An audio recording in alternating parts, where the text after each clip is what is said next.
Donc dans cette première vidéo de projet de bouteille de gaz communicante, je vais vous montrer comment sont raccordés les différents modules sur la carte Arduino Uno. Donc on va commencer, donc on va faire ça étape par étape. Donc ici c'est ce que je vous ai mis ici, hein.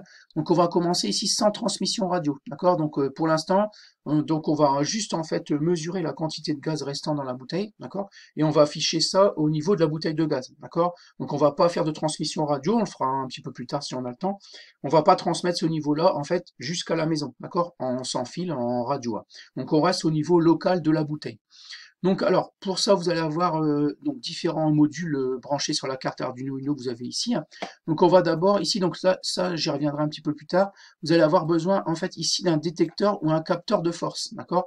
Donc ça, on va dire plutôt capteur, hein. Détecteur, j'aime pas trop. Donc c'est un capteur de force. Ici, donc j'y reviendrai un petit peu plus tard, hein, dans une deuxième vidéo pour vous expliquer comment fonctionne ce module. Donc c'est un capteur de force ici qu'on va brancher en fait sur A0.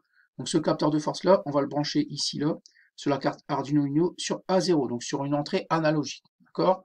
Donc ensuite, on continue les différents branchements. Donc on aura ici donc un écran LCD ici qu'on va brancher en fait sur une des broches ici I2C, donc n'importe laquelle, vous en avez quatre, hein, vous le branchez sur n'importe quelle prise ici, hein, d'accord? Donc l'écran LCD qu'on a déjà utilisé dans d'autres projets, hein.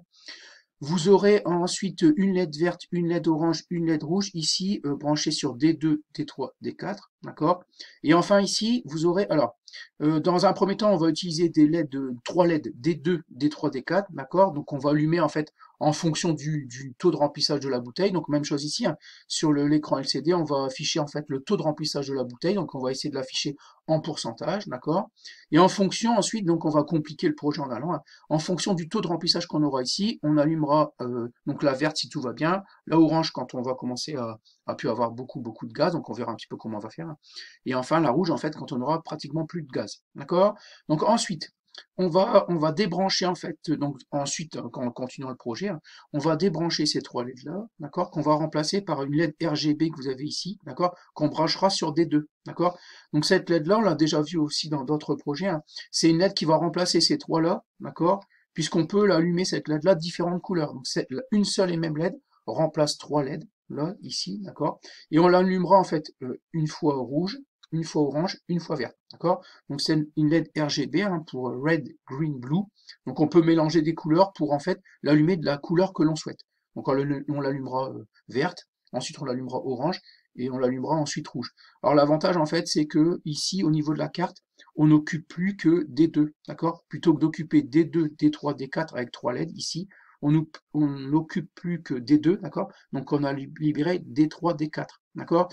Donc l'inconvénient c'est que ça coûte cher, d'accord? Donc ça c'est un peu plus cher en fait, même si vous additionnez le prix de ces trois LED là, d'accord? Ici vous êtes beaucoup plus cher, d'accord? Mais par contre on n'utilise plus que en fait ici une sortie D2. Et ensuite on va remplacer cette LED RGB ici par un bar graph, donc un module bar graph ou un module LED bar, d'accord? Donc c'est un module en fait qui contient 10 petites LED ici, d'accord, qu'on peut allumer les unes après les autres. Donc la première qui se trouve ici, elle est rouge, d'accord? Donc je vous montrerai dans une vidéo comment on s'en sert, hein. La seconde ici qui se trouve là, elle est orange et toutes les autres sont vertes, d'accord? Donc on va pouvoir en fait afficher le niveau de remplissage de la bouteille, d'accord? Avec plusieurs LED ici, donc rouge, orange et vert, toutes les autres sont vertes, d'accord? Donc il y en a 10 en tout en fonction du taux de remplissage de la bouteille, d'accord?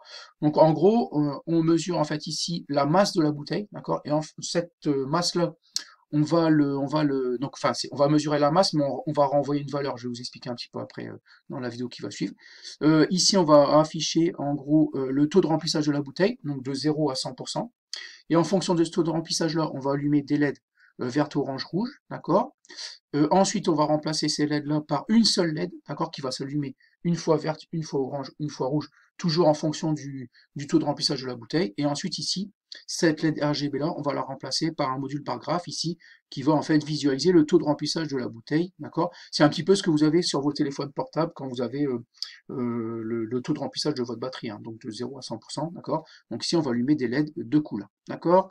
Donc voilà pour les différents raccordements du projet, donc d'une première étape en fait de programmation du projet de bouteille de gaz communicante. Et je vous rappelle qu'on est sans transmission radio pour l'instant, d'accord? Donc on est en fait seulement au niveau local de la bouteille. Donc voilà pour les différents raccordements.